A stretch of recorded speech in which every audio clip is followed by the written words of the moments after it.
ప్రియమైన వారలారా, యేసుక్రీస్తు నామమున మీకు నా ప్రేమపూర్వక శుభాకాంక్షలు. సంతోషంగా ఉన్నారా? నేను చాలా సంతోషంగా ఉన్నాను. ఎందుకంటే ఉదయకాలము యేసు కృప మనకు నూతనంగా ఉన్నది. మనల్ని సృష్టించిన ప్రభు అయిన యేసు చెప్పుచున్నారు, ఈ దినం నేను నీతో ఉంటాను, నీకు తోడై నడిపించెదను. ఆయన మాట్లాడినప్పుడు హృదయంలో సంతోషం కలుగుతుంది కదా. యేసు తోడుగా ఉన్నప్పుడు ఎందుకు భయపడాలి? ఏమి వచ్చినా చూసుకుందాము. కనుక యేసు మీకు తోడుగా ఉంటే ఆ ధైర్యము, సంతోషం హృదయంలో కలుగును. ఆయన తోడై ఉంటే ఏం జరుగుతుంది అని అనుకుంటున్నారా? మీ కొరకు యుద్ధం చేయుదురు. కొన్ని సందర్భాలలో మన సమస్యలను మనము సంధించలేము. కొన్ని పోరాటములు, ఇబ్బందులు కలిగినప్పుడు కొందరు దుష్టులైన మనుషులు, పదవిలో ఉన్నవారు, అధికారులు, అధికారంలో ఉన్నవారు, అలా ధనవంతులు, అలా కొందరు వ్యక్తులను మీరు సూటిగా ఎదిరించి జయించలేరు. మీతో ఢీకొంటున్నారు, సమస్యలు కలుగజేయుచున్నారు. సమస్యలు మీకు మించినవిగా ఉన్నవి, మీరు వాటిని హ్యాండిల్ చేయలేకపోతున్నారు. అప్పుడేం చెయ్యాలో అని కలవరపడతారు కదా. అలాంటి పరిస్థితులు నాకు కూడా కలిగినవి. అప్పుడు దేవుని వద్దకు వెళ్ళినప్పుడు దేవుడంటారు, నువ్వు ఊరుకుండు, నేను చూసుకుంటాను. అంతే, ఊరకుండు, చూసుకుంటాను. అంతే, దేవుడు చూసుకుంటే వచ్చినవన్నీ పోతాయి. అలా అనేక సంభవాలు జరిగినవి. ఇప్పుడు ఇది వచ్చి ఎర్ర సముద్రము. నేను చెప్పాను కదా, ఐగుప్తు దేశములో ఎర్ర సముద్రపు ఒడ్డున నిలబడి మాట్లాడుచున్నాను. ఎర్ర సముద్రము, ఈ సముద్రమును దేవుడు తన ప్రజల కొరకు రెండుగా చీల్చి, దీని మధ్య 18 కిలోమీటర్లు సముద్రమును రెండుగా చీల్చి ఆరిన నేలన నడిపించారన్నది చరిత్ర, వేదంలో వ్రాయబడి ఉన్న చరిత్ర. ఆ సంభవము జరిగినప్పుడు దేవుడొక మాట చెప్పుచున్నాడు. నిర్గమకాండము 14వ అధ్యాయము 14వ వచనము. మోషే ప్రజలను చూసి చెబుతున్నాడు, యెహోవా మీ పక్షమున యుద్ధము చేయును, మీరు ఊరకే ఉండవలనని ప్రజలతో చెప్పెను. మీరు ఊరకుండుడి, ఎందుకంటే ఫరో సైన్యము వచ్చినది. ఐగుప్తు రాజు యొక్క రథదళము తన రాణువముతో కూడా వచ్చి నిలబడి వీరిని బానిసలుగా చేయుటకు వచ్చినారు. ఈ ప్రజలు 400 సంవత్సరాలు బానిసలుగా ఉండి విమోచింపబడ్డారు. ఈ ప్రజలకు యుద్ధ తర్ఫీదు లేదు, యుద్ధము చేయుట అలవాటు లేదు, ఆయుధములు లేవు. కుటుంబ సమేతంగా భార్యా పిల్లలతో, తమ ఆస్తిపాస్తులతో సముద్ర తీరమున దండు దిగి ఉన్నారు. కానాను దేశమునకు వెళ్ళాలి, ఆన్ ద వే. ఇప్పుడు సముద్రం ఒకవైపు, ఫరో సైన్యం ఒక ప్రక్క ఉన్నది. ఏం చెయ్యాలి?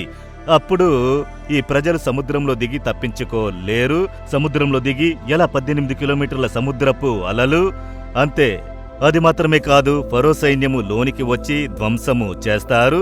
చంపి కుప్పలుగా వేసి వీరిని బానిసలుగా తీసుకుని వెళ్ళెదరు. కనుక తమ శక్తికి మించిన ఒక గొప్ప సమస్య, తాము హ్యాండిల్ చెయ్యలేని ఒక గొప్ప పోరాటము. ఏం చెయ్యాలి ఇందులో? అప్పుడే దేవుని మాట మోషే ద్వారా బయలుపరచబడుచున్నది. మీరు ఊరకుండుడి, ఊరకుండుడి, బి స్టిల్. అంతే, ప్రభు మీ కొరకు యుద్ధం చేయుదురు. మీరు యుద్ధం చెయ్యలేరు, జయించలేరని ఆయనకు తెలుసు. కనుక ప్రభువే యుద్ధం చేయును. కొన్నిసార్లు మనల్ని యుద్ధం చెయ్యమని చెప్పి మనకు జయమునిచ్చును. కొన్ని సందర్భాలలో మనకు కుదరకపోతే నువ్వేం చెయ్యకు, ఊరకుండు, నేను యుద్ధం చేయుదును, ప్రభువే యుద్ధం చేయుదురు. ఈ 2 కార్యములు బైబిల్లో వ్రాయబడి ఉన్నవి. కనుక మీకు కుదరలేదు అని అంటే, మీరు హ్యాండిల్ చేయలేకపోతున్నారు, తీర్చలేకపోతున్నారని వస్తే ఆయనకు అప్పగించండి. ప్రభువా, నేను చెయ్యలేను, మీరు చూసుకోండి. మీ సమస్య, మీ అవసరము, మీ కార్యము, మీ ఇబ్బంది, ఈ దినము ఒక అద్భుతమును దేవుడు చెయ్యబోతున్నారు. ఎలాగండి యుద్ధం చేయుదురు? ప్రభువే యుద్ధం చేస్తే ఎలా ఉంటుంది? ఆయన్నెవరైనా జయించగలరు అని అనుకుంటున్నారా? ఆకాశమును భూమిని కలుగజేసిన సర్వశక్తిమంతుడైన దేవుడు ఆయన. ఆయనకు అసాధ్యమైన కార్యము ఏదియూ లేదు. సకల రాజ్యములను పరిపాలించు దేవుడు ఆయన. రాజులను త్రోసివేసి రాజులను కలుగజేయు దేవుడు ఆయన. ఆయన్ని ఎవరు జయించగలరు? ఆయన యుద్ధం చేయుటకు దిగితే అంతే, సాతానుడు వాని సైన్యము వణుకును, సకల పరిస్థితులు మారును. దేవుడు యుద్ధం చేయుటకు దిగితే ఆయన ఎలా యుద్ధం చేయును? సముద్రమును రెండుగా చీల్చి, నా పిల్లల్లారా నడిచి వెళ్ళండి, నేను చూసుకుంటాను అని దేవుడు పంపుతున్నారు. వెనకనున్న ఫరో సైన్యము సముద్రంలోనికి వచ్చినది. వారు కూడా చూశారు. 100 అడుగులకు ఎత్తుగా నీరు ప్రహరీ గోడవలే నిలబడినది. ఆరిన నేల, అందులో ఆ వీరులందరూ ప్రవేశించారు. దేవుడు యుద్ధం చేయుటకు ప్రారంభించారు. యుద్ధం చేయుటకు ప్రారంభించిన వెంటనే వారిలోనికి భయం కలుగుట ప్రారంభమైంది. వారి రథము యొక్క ఆ చక్రాలన్నీ ఊడడం ప్రారంభమయ్యాయి, వణకడం ప్రారంభించారు. యెహోవా ప్రజలు ఈ ప్రక్కకు వచ్చి చేరిన వెంటనే సముద్రం మూసుకుపోవునట్లు చేశారు. అంతే, ఫరో సైన్యమంతా ఒకే రోజు నాశనమైపోయినది. ఫరో సైన్యము, ఐగుప్తు రాణవము యావత్తు ఒకే రోజు ప్రభు సముద్రంలో నశించిపోవునట్లు చేశారు. కనుక ఆ దినాల్లో రక్తము, రథములు ఒకదానితో ఒకటి ఢీకొని రక్తము చిందించబడ్డది. అందువల్ల కూడా దీన్ని ఎర్ర సముద్రము అని పిలువబడుచున్నది అన్న ఒక మాట చెప్పబడుచున్నది. కనుక దేవుడిందులో శత్రువుని మునిగిపోవునట్లు చేసినారు. వారు ఏమీ యుద్ధం చెయ్యలేదు, జగడమాడలేదు, అయితే శత్రువు కనబడలేదు.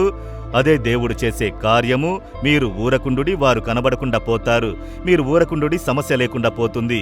మీరు ఊరకుండుడి, సాతానుడు ఓడిపోతాడు, పారిపోతాడు. విశ్వాసములో స్థిరులై ఉండుడి. ఊరకుండడం చాలా కష్టం తెలుసా మీకు? దేవుడు చెప్తున్నాడు, మీరు ఊరకుండుడి, నేను యుద్ధం చేయుదును. ఇది చాలా కష్టము. విశ్వాసములో స్థిరులై ఉంటే ఊరకుండగలము. నువ్వెళ్ళి యుద్ధం చేయము, నేను జయమిచ్చేదనంటే ధైర్యంగా వెళ్ళెదము.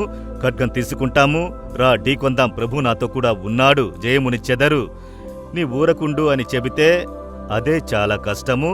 ఇంత గొప్ప పోరాటం వస్తున్నది, ఊరకుంటే ఎలా అని అంటారు తెలుసా? దానికి గొప్ప విశ్వాసం కావాలి, అలాగే మౌనంగా ఉండడం.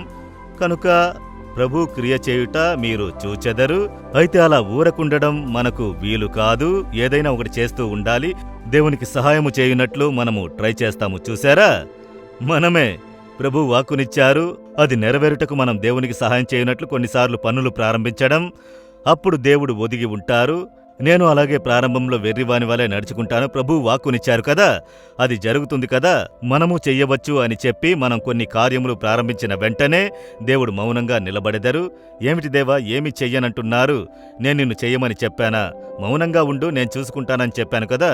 నీ ఊరుకుంటేనే నేను క్రియ చేయగలను. నువ్వేమైనా చేయడం ప్రారంభిస్తే అన్నిటినీ గందరగోళం చేస్తావు, చెడగొడతావు, నేను పని చెయ్యలేను. సరే దేవా, క్షమించండి. అలా మౌనంగా ఉండిన వెంటనే కార్యము మారును. అలా అనేకమైన అద్భుతములను నేను చూసి ఉన్నాను. అయితే ఇప్పుడు నేను సరి అయినాను. దేవుడు ఊరకుండమని చెబితే అంతే, ఏం జరిగినా దిగులు చెందేది లేదు. దేవుడు చూసుకుంటారు, అంతే. ప్రభు జయమునిచ్చెదరు. మీ జీవితంలో కూడా మీరు ఊరకుండుడి, ప్రభు యుద్ధం చేయుదురు, మీకు అద్భుతం చేయుదురు. మీరు అనుకుని చూడని విధంగా మీ కార్యము మారిపోవును. విశ్వసించెదరా? ఊరకుండడం అంటే విశ్వాసంతో ఉంటేనే ఊరకుండగలము. దేవునితో చెప్పండి, ఆ విశ్వాసమును నాకు ఇవ్వండి. కదిలింపబడని ఒక విశ్వాసము, స్థిరమైన ఒక విశ్వాసము ప్రభువు మీద, ఆయన మాట మీద నిలబడితేనే మీరు మౌనంగా ఉండగలరు. అప్పుడే అద్భుతమును చూడగలరు. అలాగే చెప్పండి, దేవా, మీరు వాక్కునిచ్చారు, నేను ఊరకున్నాను, మీరు యుద్ధం చేయుడి, మీరు చూసుకుంటారు, మీరు సరిచేయుదురు. నేను ఊరకనే ఉంటాను, విశ్వాసంతో కనిపెట్టుకుని ఉన్నాను, మీ ప్రసన్నతలో ఉన్నాను, విశ్వాసముతో, నమ్మకముతో మీరు అద్భుతం చేయుదురని కనిపెట్టుకుని ఉన్నాను. అద్భుతమును నేను చూడబోతున్నాను. యేసు నామములో amen, amen. Jesus redeems Telugu YouTube ఛానల్ను సబ్స్క్రైబ్ చేయండి. సబ్స్క్రైబ్ బటన్ను క్లిక్ చేయండి మరియు బెల్ బటన్ను నొక్కండి. ప్రతిరోజు కార్యక్రమ సమాచారం పొందండి.